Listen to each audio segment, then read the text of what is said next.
میرے انتہائی قابل احترام بزرگوں عزیز دوستوں، پچھلے جمعے کے اندر آپ حضرات نے حدیث جبرائیل، جس کے بارے میں حضرات محدثین لکھتے ہیں کہ جیسے سورہ فاتحہ اس بات کے لائق ہے کہ اس کو ام القرآن کہا جائے، قرآن کی جڑ، قرآن کی بنیاد، قرآن کی اصل، ایسے ہی احادیث مبارکہ کی اصل، احادیث مبارکہ کی جڑ اور بنیاد وہ کیا ہے؟ یہ والی حدیث ہے جس کو ام السنہ کا لقب دیا جاتا ہے۔ سنت اللہ کے رسول کا وہ طریقہ جس کو پوری زندگی اللہ کے رسول نے نبھایا ہو۔ الطریقۃ المسلوکہ التی سلک بہا رسول اللہ صلی اللہ علیہ وسلم۔ سنت کا لفظی ترجمہ تو راستے کے آتے ہیں، طریقے کے آتے ہیں، لیکن جب سنت کا لفظ بولا جاتا ہے تو اس سے اللہ کے رسول صلی اللہ علیہ وسلم کا وہ معمول مراد ہوتا ہے جس کو اکثر اوقات اللہ کے رسول نے نبھایا ہو۔ اکا دکا کوئی چیز زندگی میں آپ نے کر لی ہے، اس کو حدیث تو کہیں گے لیکن وہ سنت نہیں ہوتی، کہ بہت اہم ترین نقطہ ہے جس کو لے کر کے بہت سارے لوگ اٹیک کرتے ہیں، اور امام ابو حنیفہ اور ہم احناف جو امام ابو حنیفہ کو مانتے ہیں، ہم پر آ کر کے کیچڑ اچھالنے کی وہ کوشش کرتے ہیں اور کہتے ہیں کہ دیکھو یہ حدیث ہے اور تم حدیث کو نہیں مانتے ہو۔ تو وہ حدیث تو ہے لیکن سنت نہیں ہے۔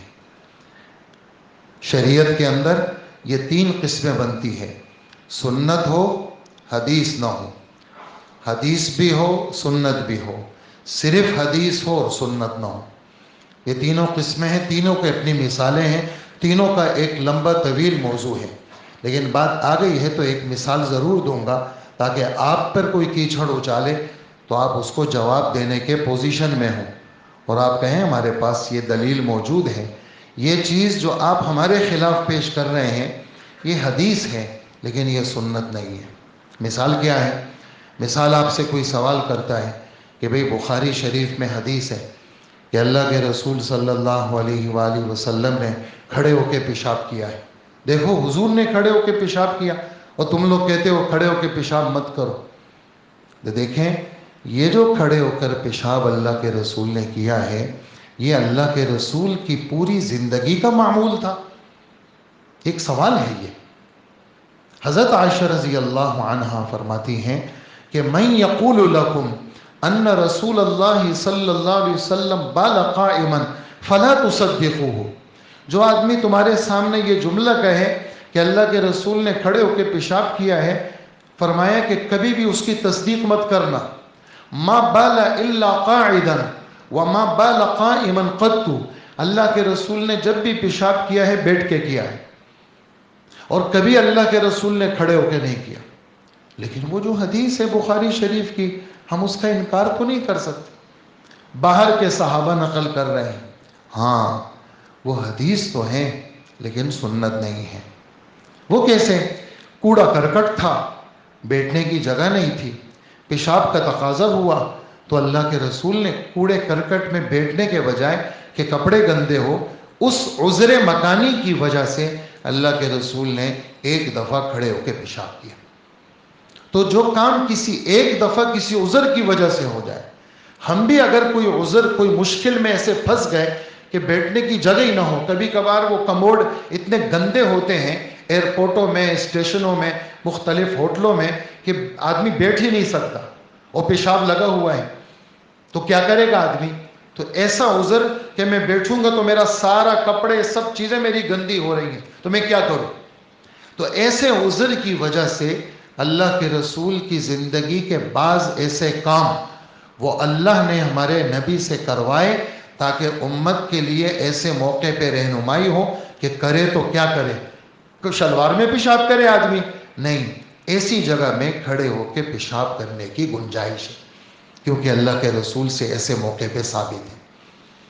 یا پھر اللہ کے رسول صلی اللہ علیہ وآلہ وسلم نے جو اس موقع پہ کھڑے ہو کے پیشاب کیا وہ اللہ کے رسول کے گھٹنے میں شدید تکلیف تھی، اس لیے کہ اگر بیٹھتے تو گھٹنا موڑنا پڑتا، جس کی وجہ سے آپ کو تکلیف ہوتی، تو اس عذر کی وجہ سے، بدنی عذر کی وجہ سے آپ نے کھڑے ہو کے پیشاب کیا۔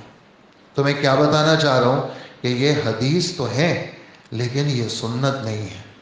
بہت سارے لوگ کہتے ہیں کہ جی وہ ہمارے حضرت ڈاکٹر عبدالرزاق صاحب فرمانے لگے، ہم ایک ملک کے اندر تھے تو ایک آیا، یہ ہوتے ہیں سرپھیرے ہر جگہ آپ کو نظر آئیں گے، جو سطحی نظر رکھنے والے حدیث کو دیکھیں گے اور آپ پہ یوں کیچڑ اچھالیں گے۔ حضرت فرمانے لگے کہ وہ آیا، نماز اس نے شروع کی، نماز کے اندر تھوکنے لگا۔ خیر نماز جب ختم ہوئی، ہم نے کہا تم نے نماز میں کیوں تھوکا؟ کہا حدیث میں موجود ہے کہ حضور نے نماز میں تھوکا ہے۔ اللہ اکبر!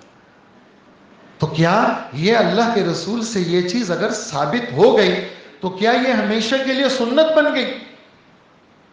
ہمیشہ کے لیے سنت تو نہیں بنی۔ آپ کی نواسی تھی امامہ، اللہ کے رسول صلی اللہ علیہ وسلم نماز پڑھ رہے ہیں، امامہ آ کر کے آپ کے کندھے پہ چڑھ گئی، تو اللہ کے رسول صلی اللہ علیہ وسلم نے ایک ہاتھ سے امامہ کو رکھا اور اللہ کے رسول کھڑے ہو گئے۔ پھر اللہ کے رسول نیچے جا رہے ہیں تو امامہ کیا کر رہی ہے؟ پھر حضور کے کندھے پہ چڑھ گئی۔ اب ایک آتا ہے اور وہ کہتے ہیں جی بچوں کو لے کر کے کھڑے ہو کے نماز پڑھو جی، کیوں؟ حدیث سے ثابت ہے۔ او ظالموں، یہ تو کسی ایک موقع پر اللہ کے رسول صلی اللہ علیہ وسلم کی وہ بیٹی کہیں بیمار تھی، اس بچی کو اٹھانے والا کوئی تھا نہیں، زندگی کا ایک واقعہ وہ کبھی بھی سنت نہیں بنتا۔ ہاں حدیث وہ بنے گی، سنت تو اس کو کہتے ہیں جو کیا ہو، الطریقۃ المسلوکہ التی سلک بہا رسول اللہ صلی اللہ علیہ وسلم، وہ راستہ جس پہ اللہ کے رسول چلے ہیں، وہ راستہ جس پہ چلے ہوں اور مسلسل اس کو نبھایا ہو، اس کو سنت کہا جاتا ہے۔ تو جو پتے کی سنتیں ہیں وہ نہیں کرنی، لیکن جو شرارت والی سنتیں ہیں اس کو جو ہے جس پہ لوگوں میں کیا کرنا ہے، لوگوں کو یعنی برانگیختہ کرنا، لوگوں کو تکلیف دینا، وہ نبھائیں گے، اس کی ویڈیو بھی بنائیں گے، لوگوں میں پرچار کریں گے، دیکھو ہم حدیث پہ عمل کرنے والے ہیں۔ تو یہ والی جو سنت، یہ حدیث ہے، اس کو ام السنت کہتے ہیں، یعنی سنت کی جڑ اللہ کے رسول صلی اللہ علیہ وآلہ وسلم نے زندگی کے آخری دور میں اپنی پوری زندگی کا نچوڑ بتایا۔ دو باتوں کا سوال کا جواب وہ آپ حضرات نے پچھلے بیان میں سنا، اسلام کیا ہے، اس کا تعلق ظاہر کے ساتھ، ایمان کیا ہے، اس کا تعلق دل کے ساتھ، تیسرا سوال کیا تھا، احسان کیا ہے۔ یہ احسان ہمارے آپ کے عرف کا، خاندان کا، مارکیٹ کا احسان مراد نہیں، یار فلانا یہ میرا بڑا محسن ہے، فلانا میں اس کے احسانات کو کہاں بھول سکتا ہوں۔ یہاں احسان کا ترجمہ ہمارے آپ کے مارکیٹ میں، خاندان میں، عرف کے اندر احسان کس کو کہتے ہیں؟ کسی کے ساتھ اچھا سلوک کرنا، کسی کو اپنے مال میں حصے دار بنانا۔ میں نے جگہ لی ہے، یہ بھائی یہ میں نے آپ کے لیے لی ہے، اس میں آدھا آپ کا ہے، یہ میرا کاروبار ہے، اس میں سے یہ والا حصہ یہ میں نے آپ کے لیے کر دیا، آپ اپنے بچوں کی ترتیب بنائیں۔ حسن بصری رحمۃ اللہ علیہ فرماتے ہیں میں فلانے کے لیے سجدے میں دعا کرتا ہوں اس لیے کہ اس نے میری گھر کی ضرورت کی کفالت کی ہے، وہ فلانا اس نے چونکہ میرے کاموں کو بنائے ہیں، میں سجدے میں رکھ کر کے سر اس کا نام لے کے دعا کرتا ہوں کہ مجھے اس نے دین کے لیے فارغ کر لیا اور اس نے میرے گھر کی ضروریات کی کفالت اس فلانے نے سنبھال لی، میں تو سجدے میں رکھ کر کے سر اس کے لیے دعا کرتا ہوں۔ تو کسی کو اپنے مال کا حصے دار بنانا یہ احسان کی ایک صورت ہے۔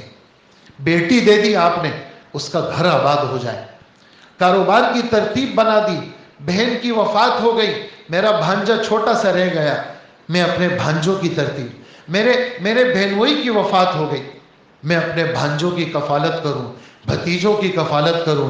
جناب رسول اللہ صلی اللہ علیہ وسلم فرماتے ہیں انا وکافل الیتیم لہو ولغیرہ کہاتین، میں اور یتیم کی کفالت کرنے والا، اس کا اپنا یتیم ہو یعنی اس کا بھانجا ہو یا بھتیجا ہو یا کسی اور کا یتیم ہو، اس کو یہ نہیں جانتا، کسی کا بچہ اور کسی وہ انتقال کر گیا اور تم نے اس بچے کے کفالت کی، میں اور یتیم کا کفیل یہ کل قیامت کے دن جنت میں ایسے نزدیک ہوں گے جیسے یہ دو انگلیاں آپس میں نزدیک ہیں۔ تو یہ احسان کا ایک یہ مفہوم ہے۔ لیکن یہاں جبرائیل علیہ السلام پوچھ رہے ہیں احسان کیا ہے؟ تو یہ قرآن و حدیث کی الگ اصطلاح ہے۔ دیکھیں، ہر لفظ کو اپنی اپنی جگہ پہ رکھنا یہ جاننے والوں کا کام ہے، یہ اناڑیوں کا کام نہیں ہے کہ لفظی ترجمہ بخاری کا پڑھ لیا اور کہتے ہیں کہ جی آپ جس ٹاپک پہ بات کریں گے ہم اس ٹاپک کے لیے آپ کے ساتھ تیار ہیں۔ یہ ان کا کام نہیں ہے۔ جو لغت کے ڈکشنریوں کو دیکھ کر کے ترجمے دیکھتے ہیں پھر آپ پہ جا کر کے بزرگوں پہ کیچڑ اچھالتے ہیں، ان کا کام نہیں ہے۔ یہ ان کا کام ہے جن کے 50 سال ہو گئے، جو اس فیلڈ میں چل رہے ہیں، وہ اس کی ہر اونچ نیچ سے واقف ہیں۔ یہ ان کا کام ہے، وہ آپ کو بتائیں گے۔ تو احسان کا کیا مطلب ہے؟ تو قرآن پاک کے اندر احسان کا مطلب یہ ہے کہ اپنی پوری زندگی 24 گھنٹے تمہارے ایسے گزرنے چاہیے کہ تمہارے دل دماغ پر یہ بات حاوی ہو، تمہارے دل دماغ پر یہ بات حاوی ہو کہ اللہ مجھے دیکھ رہے ہیں۔ وجہ ہر حرکت، ہر سکون، میرا سونا، میرا جاگنا، میرا گھر سے نکلنا، میرا کسی کام کو شروع کرنا، میرا کسی کام کا بیچ، میرا کسی کام کا آخر، میری ہر جگہ اللہ کی نظر سے اوجھل نہیں ہے۔ دلیل ایک نہیں سینکڑوں آیتیں، ایک نہیں سینکڑوں آیتیں۔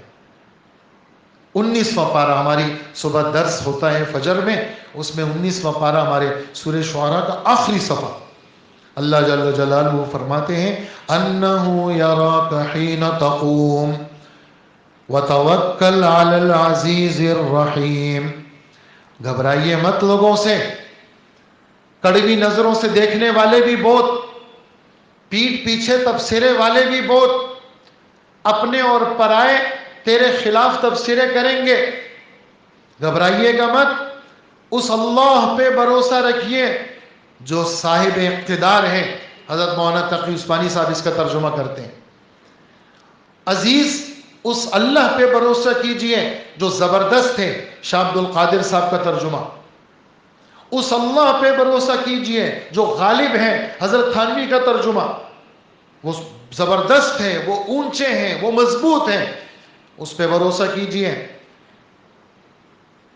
جن کے اندر صفت رحم ہے اور جن کا تم سے ایسا تعلق ہے، یراک حین تقوم، جب آپ کھڑے ہوتے ہیں ان کی نظریں آپ پہ ہوتی ہیں۔ وَتَقَلُّبَكَ فِي السَّاجِدِينَ، جب آپ نماز میں ہوتے ہیں، نماز میں اٹھک بیٹھک ہو رہی ہے، رکوع سجدہ ہو رہا ہے، اس میں بھی اللہ آپ کو دیکھ رہے ہیں۔ اللہ اکبر، اس اللہ سے ہم اوجھل نہیں ہیں۔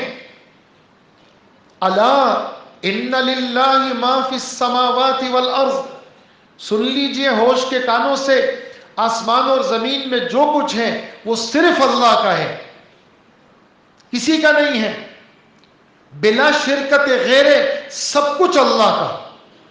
یہ میرا نہیں، یہ تو اللہ کی امانت ہے میرے پاس، میرا یہ تو عارضی ملکیت ہے میری، حقیقت میں اللہ کا ہے سب کچھ۔ لوگ خوش ہوتے ہیں جی فلانے کا انتقال ہو گیا نا، اربوں خربوں روپے کی جائیداد مل گئی، خوش ہو گیا جی۔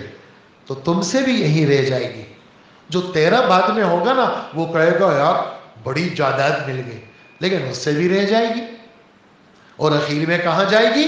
وَلِلَّهِ مِيرَاثُ السَّمَاوَاتِ وَالْأَرْضِ، آسمان و زمین کی حقیقی میراث وہ حقیقت میں کس کو ملے گی؟ بولے نا، اللہ کی ہے۔ سب کچھ کس کا ہے؟ اللہ کا ہے۔ قَدْ يَعْلَمُ مَا أَنْتُمْ عَلَيْهِ، یہ ٹکڑا آپ کو سنانا ہے۔ یقینی بات ہے تم اس وقت جس حال میں ہو اللہ کو تمہاری حالت کا پتہ ہے۔ اور ایک عجیب آیت اس وقت میرے ذہن میں آئی جب میں یہ پڑھ رہا تھا، تو وہ آیت میں نے کہا آپ کو سناؤں گا اور اس آیت کا ترجمہ مختصر سا پیش کروں گا۔ 11ویں پارے کی آیت، اللہ جل جلالہ فرماتے ہیں وَمَا تَكُونُ فِي شَأْنٍ وَمَا تَعْمَلُ مِنْ عَمَلٍ وَمَا تَتْلُو مِنْهُ مِنْ قُرْآنٍ إِلَّا كُنَّ عَلَيْكُمْ شُهُودًا إِذْ تُفِيضُونَ فِيهِ۔ اللہ اکبر۔ خطاب تو حضور کو ہے، لیکن ہر انسان، ہر مسلم، ہر فرد مراد ہے۔ اے لوگوں جو اس قرآن کو سن رہے ہو، تم کسی قسم کے کس حال میں ہی کیوں نہ ہو، اور کسی قسم کا کوئی کام، کسی قسم کا الف سے یا تک کوئی کام ہی کیوں نہ کر رہے ہو، یا اللہ کا قرآن پڑھ رہے ہو، یا میرا بیان سن رہے ہو، یا میں بیان کر رہا ہوں، آپ سن رہے ہیں، اس بیان کی ابتدا، بیچ اور انتہا اللہ جل جلالہ فرماتے ہیں تم کچھ بھی کر رہے ہو، جب تم شروع کر رہے ہو الا کنا علیکم شہودا، ہم وہاں پر حاضر ہوتے ہیں۔ ہم تم سے کسی صورت میں غائب نہیں ہو سکتے، اور تم کیا چیز ہو۔ وما يعزب عن ربك من مثقال ذرة في الارض ولا في السماء، تیرے رب کی ذات سے ایک ذرہ کس کو کہتے ہیں؟ یہ جو دھول اٹھتی ہے، اس کے اندر چھوٹے چھوٹے ذرات ہوتے ہیں، اس کو بھی ذرہ کہتے ہیں، یا چھوٹی سی چونٹی جو سرخ رنگ کی ہوتی ہے، وہ معمولی سی، اللہ کی ذات، تیرے رب کی ذات سے نہ آسمانوں میں نہ زمین میں، نہ چھوٹی نہ بڑی کوئی چیز بھی تیرے رب کی ذات سے پوشیدہ نہیں ہے۔ پوری دنیا کے اندر، تیسری آیت کہاں پر ہے؟ یہ اس میں ہے 7ویں پارے میں، پوری دنیا کے اندر کسی درخت سے کسی وقت بھی کوئی پتا گرتا ہے، اللہ فرماتے میرے علم میں ہے۔ ایسے اللہ ہے، اس اللہ کی ایسی عبادت کرو، ایسے ڈرو، ایسے عمل کرو کہ وہ اللہ تمہیں دیکھ رہے ہیں، اور ایسے دیکھ رہے ہیں گویا کہ تم دیکھ رہے ہو۔ اس دنیا میں موت سے پہلے آدمی خدا کو نہیں دیکھ سکتا، صحیح مسلم کی حدیث ہے، لیکن یہ والی کیفیت نصیب ہو سکتی ہے اسلام اور ایمان کے بعد، کہ تمہیں کیا کیفیت مل جائے؟ اللہ مجھے دیکھ رہے ہیں۔ کون مجھے دیکھ رہا ہے بھائی؟ کون مجھے دیکھ رہا ہے؟ جب یہ کیفیت مل جائے گی، آدمی گناہ کرے گا؟ نہیں کرے گا، گناہ سے بچے گا۔ عبادات ظاہریہ اور عبادات قلبیہ، اس کی تکمیل احسان کے ساتھ ہے۔ عبادات ظاہریہ اسلام، عبادات قلبیہ ایمان، اس کی تکمیل احسان کے ساتھ ہے۔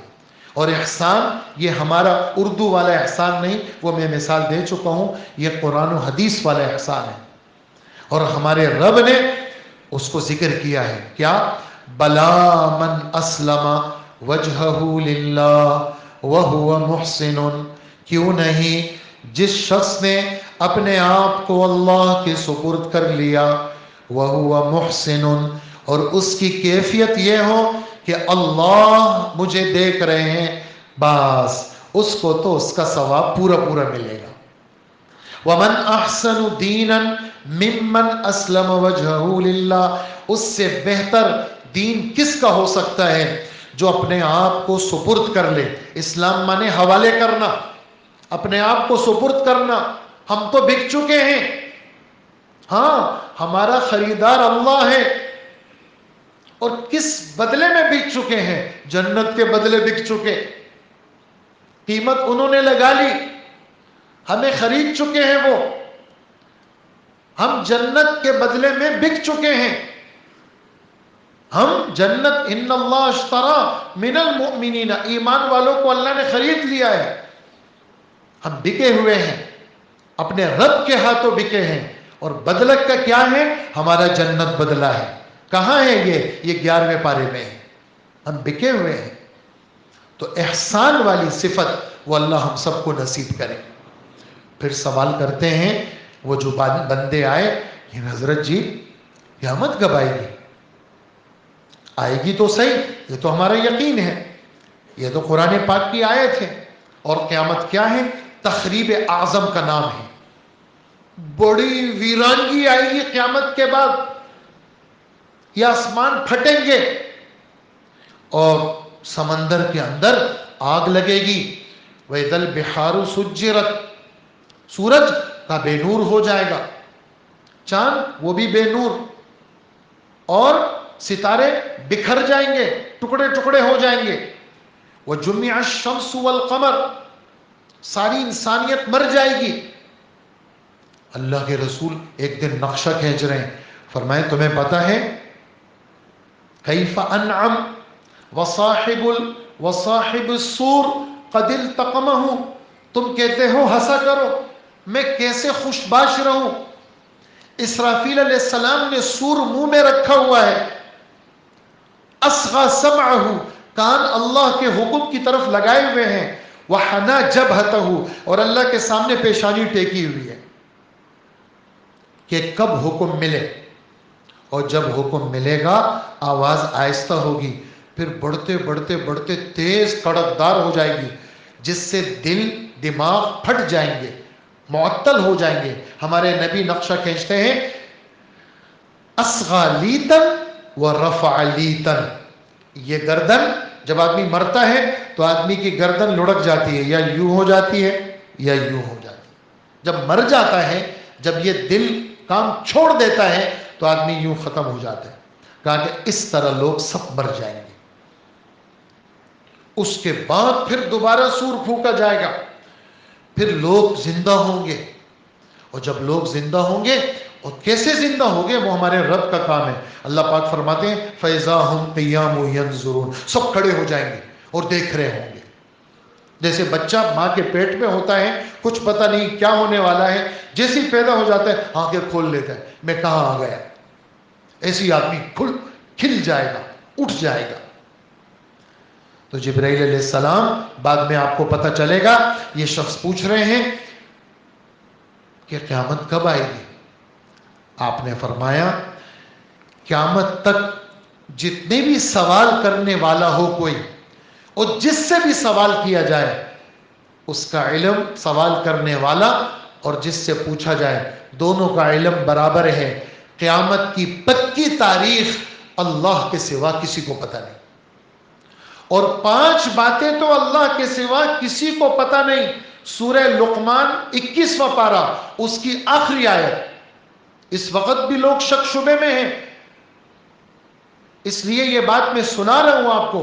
کسی پہ یقین نہ کیا کریں، اللہ کی بات پہ یقین رکھیں. نمبر 1، ان اللہ عنده علم الساعہ، بے شک بات ہے قیامت کا علم کس کے پاس ہے؟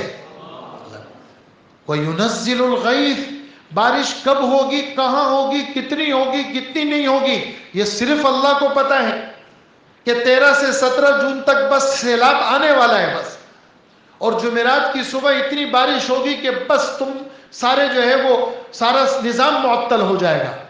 لیکن ہوتا وہ ہے جو اللہ چاہتے ہیں. بولیں ہوتا وہ ہے. اور یہ ہمارے عقیدے کے ساتھ اس کا تعلق ہے. ہندوستان کے ایک بزرگ کہنے لگے کہ میرے ساتھیوں نے کہا کہ آج بڑے معتبر اخبار میں آئے ہیں کہ آج تو کسی صورت میں بارش ہو ہی نہیں سکتی. میں نے کہا اچھا. میں نے کہا سب وضو کرو. وضو کیا سب نے، ہم نے 2 نفل پڑھے، ہم نے جم کر کے دعا مانگی. ہم نے کہا اللہ ہمیں بارش چاہیے، اب بارش برسائیں. بس ادھر ہم دعا سے فارغ ہوئے، اللہ نے زبردست بارش برسائی. اب دیکھو یہ لوگوں پہ بھروسہ مت کیا کرو، ہونے والا ہے یہ ہوگا جی، فلانا یہ کر لیا. ہم احتیاطی تدابیر کے منکر نہیں ہیں، لیکن ہم اس طرح کی باتیں جو غیبی چیزوں کے اندر گھستے ہیں، ان کو بہت سخت قسم کی سنانا چاہتے ہیں.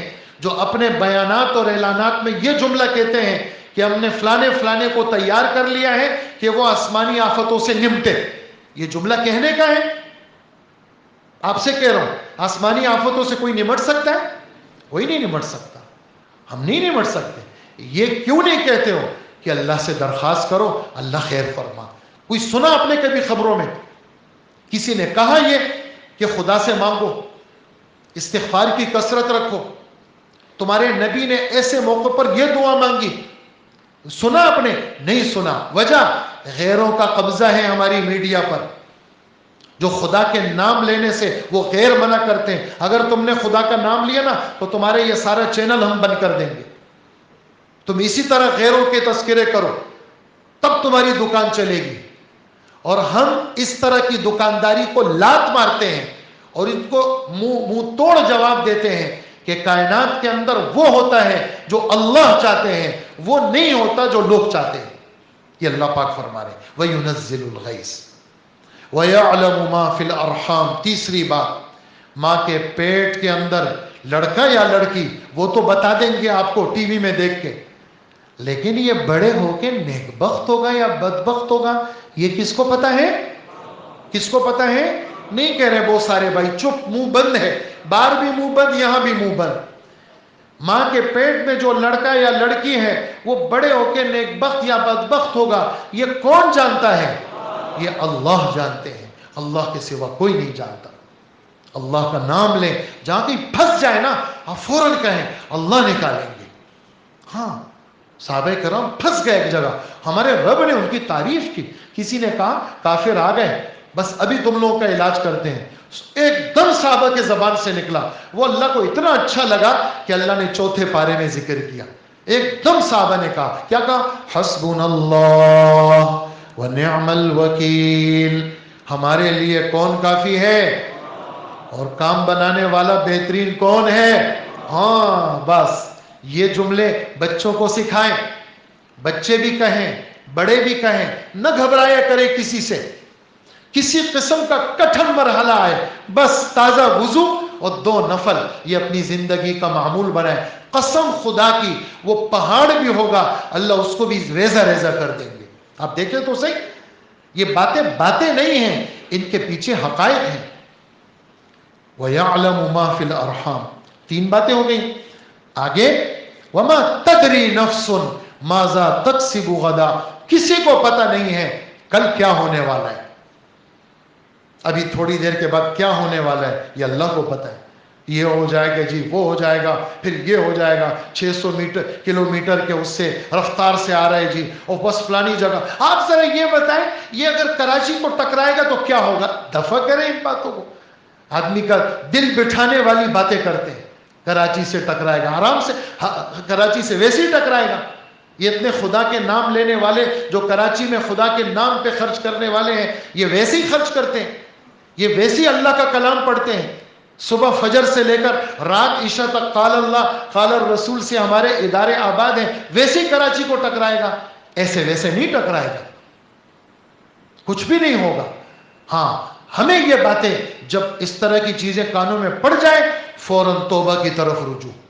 سارا مجمع جی آیت کریمہ پڑھے, گھر میں مستورات بچے سب 300 دفعہ کا معمول بنائے. ہمیں تو عمل سکھایا ہے بڑوں نے, اور ہمارے بڑے محمد الرسول اللہ صلی اللہ علیہ وسلم ہمیں کہا بھئی اس موقع پر یہ کرو. بادل کل نظر آئے اور بالکل کالے سیاہ بادل ظہر کی نماز میں, بس وہ پوری نماز اسی میں گزری کہ حضور نے کیا کیا؟ اجی حضور نے یہ دعا مانگی, اے اللہ اپنے غصے سے ہمیں ہلاک مت کرنا. یہ بادلوں کی خیر مانگتے ہیں آپ سے, ان ہواؤں کی خیر مانگتے ہیں, شر سے پناہ مانگتے ہیں. اللہ بس آپ اس کی خیر ہمیں دے دیں. تو بارش برستی تھی تو برس گئی, نہیں برستی تھی تو بادل چھٹ گئے, ختم. تو یہ اللہ سے مانگنے کی چیزیں. اور 5ویں چیز جو اللہ کے سوا کوئی نہیں جانتا وہ کیا ہے؟ کسی کو پتہ نہیں میری موت کہاں آئے گی. ادھر مت جانا یہ ہو جائے گا, ادھر مت جانا یہ ہو جائے گا. فلانی بیماری لگ گئی تو یہ ہو جائے گا. وہ بیماری لگی تھی اس کو مل گئی زندگی 90 سال, اور جس کو کوئی بیماری نہیں تھی وہ ٹھپ کر کے مر گئے. یہ باتیں کہ جی یہ کرو گے تو وہ ہوگا, فلانی جگہ مت جاؤ ادھر مر جاؤ گے. نہیں, ارشاد فرمایا کہیں کوئی وبا آ جائے تم وہاں پر ہو وہاں سے مت بھاگنا, اور جس جگہ ہو وہاں جانا مت. جس جگہ وبا تم اس علاقے میں ہو وہاں کوئی وبا آ گئی, ارشاد فرمایا علاقے کو چھوڑ کے مت جانا. کیوں؟ موت دوسری جگہ بھی آ سکتی ہے, لہٰذا ادھر ہی رہنا, جم کے رہنا. صحابہ کرام کتنے سارے وبائیں آئی اردن کے علاقے میں، نہیں گئے، وہیں پر رہے، کچھ شہید ہو گئے، کچھ بچ گئے۔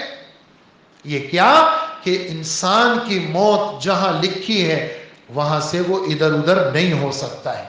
یہ 5 باتیں جبرائیل علیہ السلام نے فرمایا کہ مجھے پتہ نہیں ہے، ہاں یہ 5 باتیں اللہ کے سوا کوئی نہیں جانتا، ایک اللہ جانتے۔ باقی جتنی بھی چیزیں ہیں وہ اس میں اللہ نے لوگوں کو شریک کیا ہے، خدا کے بتانے سے لوگوں کو پتہ چلی ہے، باقی لوگوں کو پتہ نہیں چلی۔ آگے قیامت کی علامات ہے، میں اگلے اس میں اس کو بیان کروں گا۔ اس وقت مجھے جو میں نے آیات حدیث پڑھی ہے، آخری بات کر کے بات ختم کروں گا، وقت بھی ختم ہوا جاتا ہے۔